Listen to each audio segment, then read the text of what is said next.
Chaque jour, Charles et Carole vous présentent la leçon de l'école du sabbat.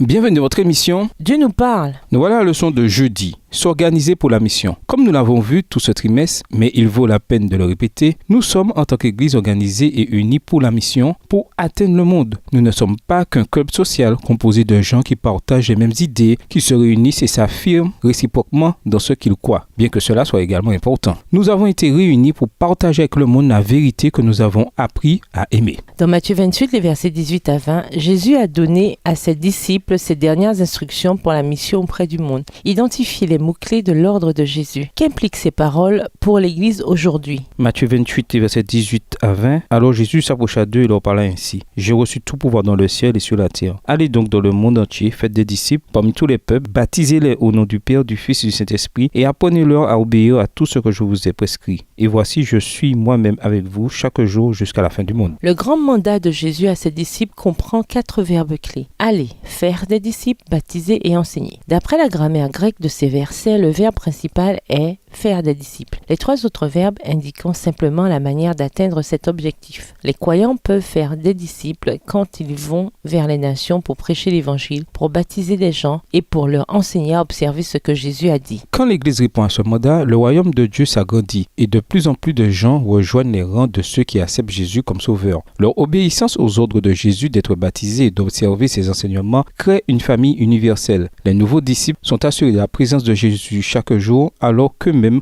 font des disciples. La présence de Jésus est une promesse de la présence de Dieu. L'évangile de Matthieu commence avec l'annonce que la naissance de Jésus, c'est Dieu avec nous. Matthieu 1, verset 23. Et il se termine par la promesse de la présence constante de Jésus avec nous jusqu'à son retour. Jésus ne dit pas à ses disciples que leur tâche serait facile. Il serait avec eux et s'ils avançaient avec foi, il les protégerait par le bouclier du Tout-Puissant. Il leur ordonna d'être braves et forts, car quelqu'un de plus puissant que les anges, le général des armées célestes, serait dans leur rang. Il fit tous les préparatifs nécessaires à la poursuite de leur tâche et assuma la responsabilité de son succès. Tant qu'ils obéiraient à sa parole et agiraient de concert avec lui, ils ne pourraient faillir. Réfléchissez à la signification de cette promesse de Jésus. Il sera présent avec son peuple jusqu'à son retour. Quel impact la réalité de cette promesse devrait-elle avoir sur nous alors que nous cherchons à accomplir le mandat que Jésus nous a donné? Et nous vous laissons avec la question du jour. Que puis-je faire pour créer efficacement l'unité et contribuer au salut du peuple de Dieu? Au revoir. Et à demain si Dieu veut.